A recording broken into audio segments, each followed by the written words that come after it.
अस्सलामुअलैकुम ख़वातीनो हज़रात, कैसे हैं आप सब लोग। उम्मीद करता हूँ ठीक होंगे। इस वीडियो में भी हम लास्ट वीडियो की तरह सवालात सॉल्व करेंगे ई-कैट के या यूनिवर्सिटी के एंट्रेंस एग्जामिनेशन के या फर्स्ट ईयर सेकंड ईयर में, जिसमें MCQs हों, इस तरीके के सवालात जिसमें आपके पास ऑप्शंस गिवन हो और वो सॉल्व हो रहे होंगे with the help of calculator directly. कोई भी पेपर वर्क करने की ज़रूरत नहीं है। ऐसे बहुत सारे सवाल आते हैं जो कि डायरेक्टली कैलकुलेटर से सॉल्व होते हैं। उनको हम ट्रिक तो नहीं कहूँगा, ऑब्वियस ही बातें हैं, मतलब डायरेक्टली कैलकुलेटर की हेल्प से हम वो सॉल्व कर लेंगे। कोई पेपर वर्क की ज़रूरत नहीं है। जैसे ये सवाल है आज की, हम इस वीडियो में ना इंशाल्लाह कोशिश करेंगे एक क्वेश्चन हर टॉपिक से जो जो हो रहे होते हैं कर लूँ सॉल्व। अगर किसी टॉपिक का क्वेश्चन मेरे पास अवेलेबल नहीं है तो मैं उसके लिए बता दूँगा आपको कैलकुलेटर से कैसे सॉल्व होता है। लेकिन जो क्वेश्चन हैं उनकी तरफ बढ़ते हैं। अगर देखें इस तरीके का कोई सवाल है, आपको दिया हुआ ना question, if y is equal to cot cos inverse x then d y by d x, ये डिफरेंशियल इक्वेशन का सवाल है। इस नौयत का कोई भी सवाल हो, ये ज़रूरी नहीं है कि यही सवाल हो, कोई भी इस तरीके का सवाल हो, आपको y की वैल्यू गिवन हो, d y by d x पूछा हो और ऑप्शंस गिवन हो ना, तो आप इसे easily with the help of calculator solve कर सकते हैं।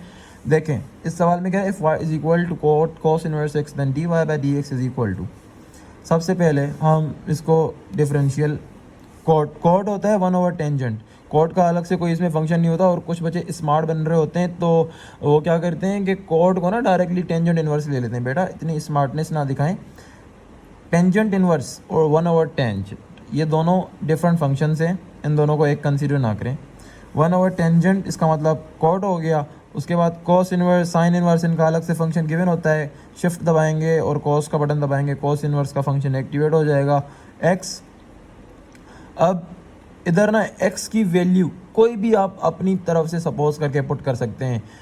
मतलब कोई ऐसी वैल्यू सपोज करें 0.1, 0.2, 1, 2, 3 जो कि करीब करीब हो, और आपने कैलकुलेटर के लिए भी उतनी आसानी करें जितना ये आपके लिए कर रहा है। इसको आप दे देंगे 1 लाख 2 लाख, तो ये ऐसे नहीं करें यार। 0.1 ठीक है।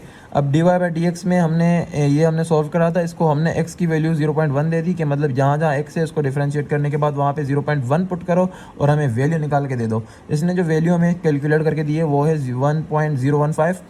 रादर देन, देखें ये बहुत बड़ी वैल्यू तो नहीं है, लेकिन बहुत सारे डिजिट्स है ना 1.015। रादर देन इसको पूरा आप कॉपी पे लिखें, आप सिंपली क्या करें, इसको ना आप अपने ABC जो आपके कैलकुलेटर में गिवन होते हैं ना, इधर स्टोरेज का बटन होगा।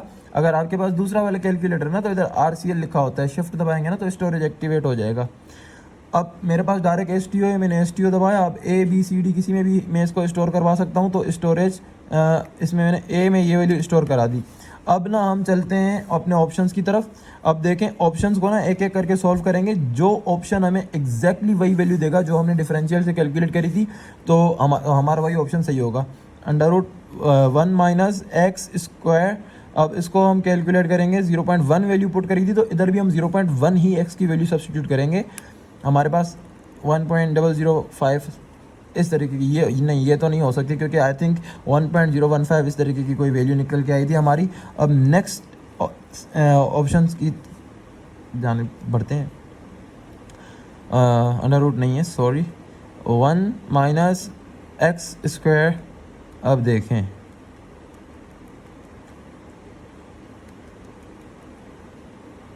3/2,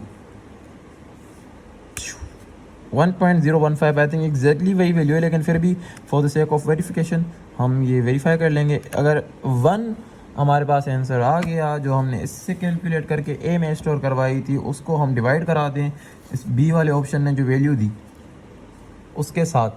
अगर 1 हमारे पास कैलकुलेटर देता है आंसर तो 100% आपका वो वाला ऑप्शन करेक्ट है। सॉरी यहाँ पे मैंने पहले से ही टिक कर दिया था।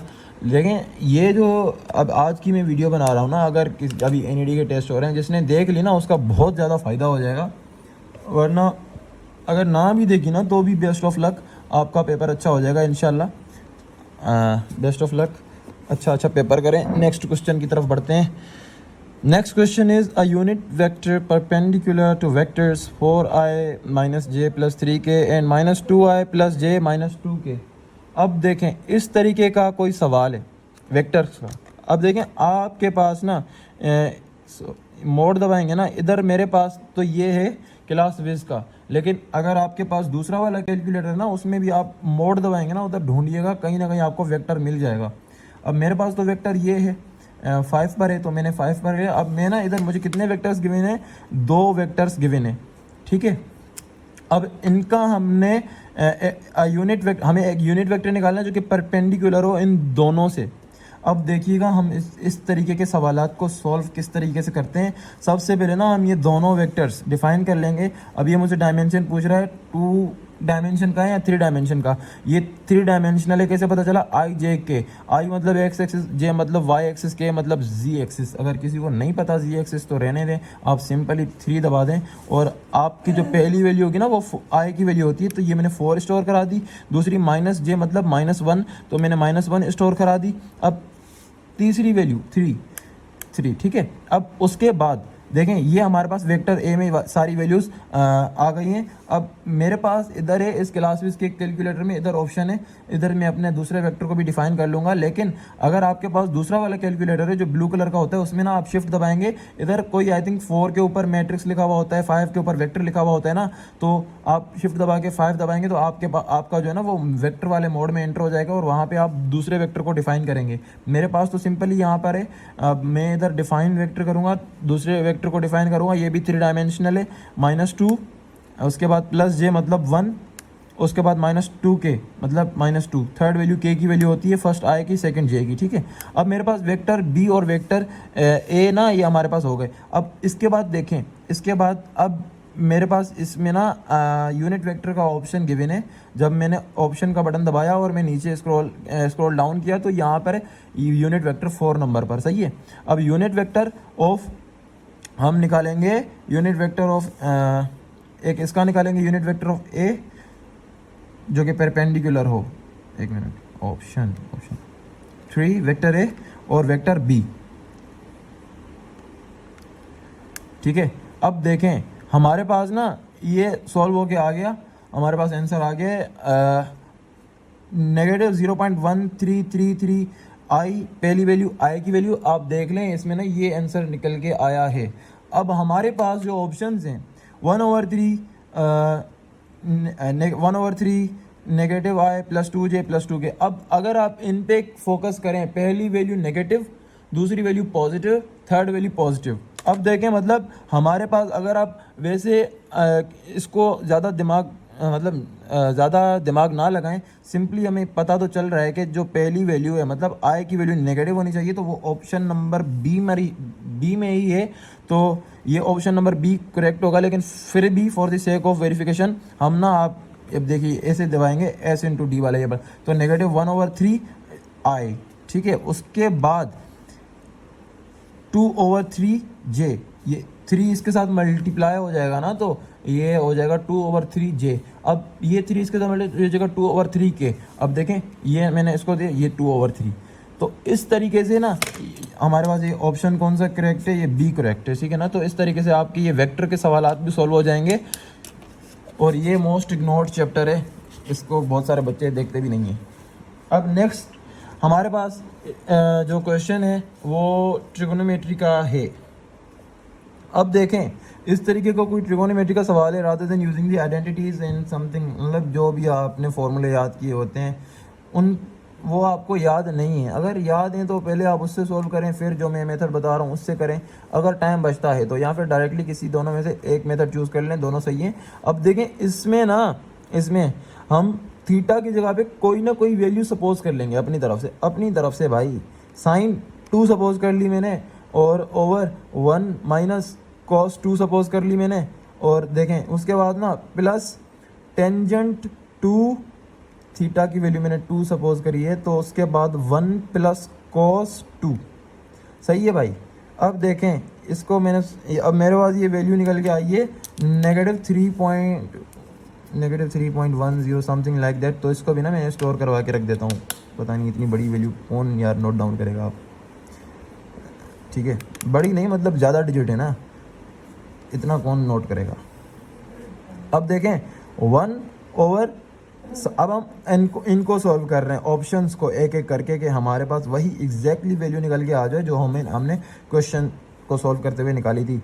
1/sin देखें ये मुझे ना सॉल्व करते हुए आपको समझाते हुए टाइम लग रहा है। अगर ना वो मैं डायरेक्टली सॉल्व करूँ ना किसी को, ये सेकंड्स का काम है, मिनट्स का काम भी नहीं, सेकंड्स का काम है। अगर आपकी कैलकुलेशन फास्ट है, कैलकुलेटर के ऊपर हाथ सेट है ना आपका। अब देखें -2.64, ये तो नहीं हो सकता। अब रादर देन पूरे को रिमूव करने के बजाय हमारे पास कोसेक तो वही है।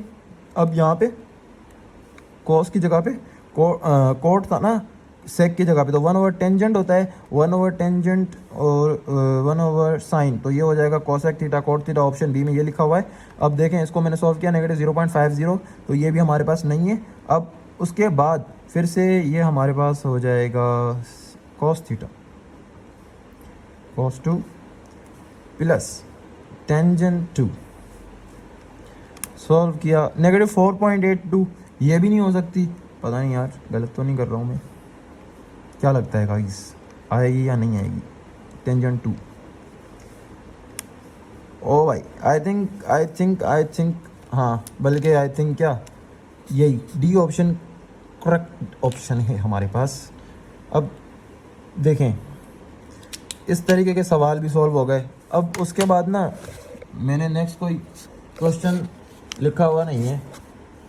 अब देखें नेक्स्ट मैंने कोई क्वेश्चन नहीं लिखा, लेकिन मैं आपको समझा देता हूँ कि मैट्रिसेस हैं या आपके पास कोई इस तरीके का क्वेश्चन है जिसमें आपके पास लिखा हुआ है x tends to infinity, function and limit का क्वेश्चन है जहाँ पे x टेंड्स टू इन्फिनिटी लिखा हुआ है, सही है। अब यहाँ फिर कोई इस तरीके का क्वेश्चन है x टेंड्स टू a है और अंडर रूट में x माइनस a है, तो इधर आपके पास अंडर रूट में 0 आ जाता है, तो आपका फिर से अनडिफाइंड फॉर्म बन जाती है, इनडिटर्मिनेट फॉर्म बन जाती है।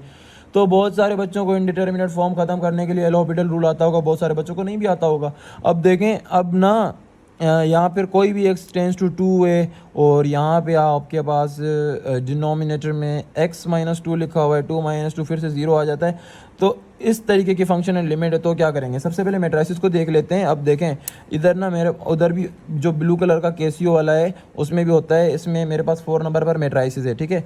अब इसमें आई थिंक 4 मैट्रिसेस में डिफ़ाइन कर सकता हूँ, तो उसमें I think up to 3 matrices में डिफ़ाइन कर सकता हूँ 3x3 के। अब देखें इसमें ना ये वाला जो कैलकुलेटर है ना भाई, यकीन माने ये लाइफ सेविंग कैलकुलेटर है, ये आप लेके जाएं तो आपके लिए ज़्यादा अच्छा है। आपके पास नहीं है आप मोहल्ले वाले से लें, आपके पास नहीं है आप अब्बू से पैसे लें और ले आएँ। मतलब कोई भी कुछ भी करें, ये वाला कैलकुलेटर उससे बहुत अच्छा है भाई, ग्रेटर देन इतना अच्छा है। तो ये वाला कैलकुलेटर ले लें, इसकी स्क्रीन भी बड़ी है और ब्राइट सा डिस्प्ले होता है।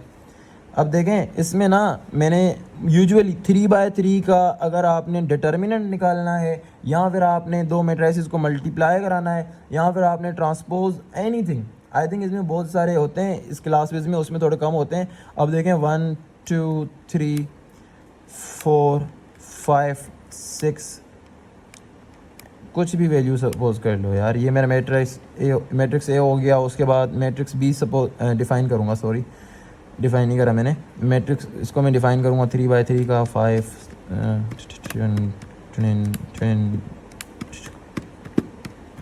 कोई भी वैल्यूज़ दे दो यार।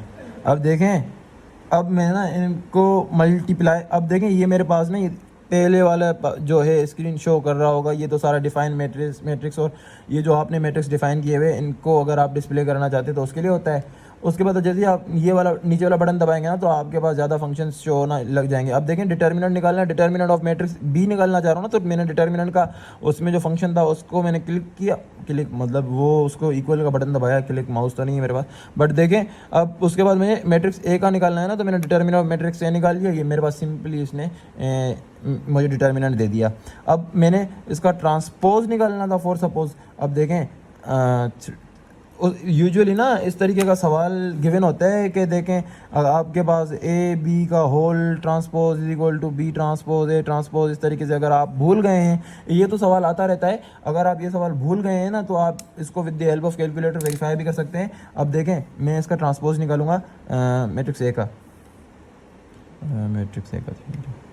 या फिर यूजुअली आपको ये ट्रिक कर रहा होता है एग्जामिनर का, आपको कह रहा होता है matrix A multiply by B करवा दो, ए मल्टीप्लाई बाय बी करवा दो, उसके बाद इसका ट्रांसपोज निकाल दो, फिर वो आपको ऑप्शंस में गिवन होता है, जबकि आप ए बी को मल्टीप्लाई करके ऑप्शन ढूंढ रहे होते हैं। तो अगर आपको इस तरीके से भी ट्रिक कर रहा है ना एग्जामिनर, तो भी आप मतलब easily with the help of calculator ये सारे क्वेश्चंस निपटा सकते हैं। तो ये मेरे पास ट्रांसपोज भी निकल के आ गया। ट्रांसपोज होता क्या है कि रोज़ को कॉलम कर देते हैं, कॉलम को रोज़ कर देते हैं, इस तरीके से कोई होता था, मुझे तो याद भी नहीं है। अब देखें, अब ये हमारे पास मैट्रिक्स इस तरीके से सॉल्व होगा।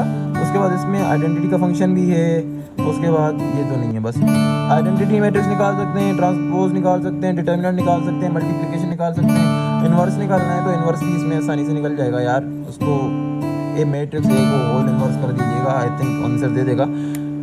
अब नेक्स्ट जो मैं आपको समझाने की कोशिश कर रहा था, नेक्स्ट उस तरीके के सवालात होंगे, फंक्शंस एंड लिमिट्स के सवालात होंगे ना।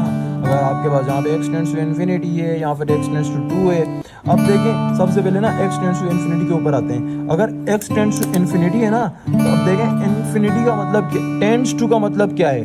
टेंड्स टू का मतलब होने लगा है। कोई भी value like x tends to 2 है ना, तो अब इसका मतलब क्या है? x approaches to. इसका मतलब है x अप्रोचेस टू, मतलब x2 होने लगा है। राइट हैंड से भी हो सकता है, इधर इस साइड से भी हो सकता है, इस साइड से भी हो सकता है। You don't know, you don't have idea, but इसका मतलब x टेंड्स टू का मतलब होता है x2 होने लगा है। अभी हुआ नहीं है, अभी हुआ नहीं है, होने लगा है। सही है ना? अब अगर आपके पास x टेंड्स टू इन्फिनिटी है ना, तो आप कैलकुलेटर में जो आपके पास फंक्शन गिवन है आप उसको लिखेंगे और x की value rather than putting infinity, जो कि इन्फिनिटी पुट करने का कैलकुलेटर में ऑप्शन भी नहीं है, आप फर्ज करेंगे हमारे पास है ना 9x plus 3 plus 2x square. अब कैलकुलेट करते वक्त ना आप इसको रादर देन पुटिंग इन्फिनिटी आप कोई बड़ी वैल्यू पुट कर देंगे, 999999999 6-7 बार आप कर लें, बहुत होगा। अब उसके बाद आपको इस तरीके की कोई वैल्यू दे देगा जो कि आप ऑप्शन से मैच कर लीजिएगा। अगर समझ ना आए ना ये वाली बात तो मुझे कमेंट कर दीजिएगा, मैं ना आपको फिर अलग से बना दूंगा इस पर भी वीडियो, फंक्शन एंड लिमिट के क्वेश्चन किस तरीके से सॉल्व करने हैं साइंटिफिक कैलकुलेटर से।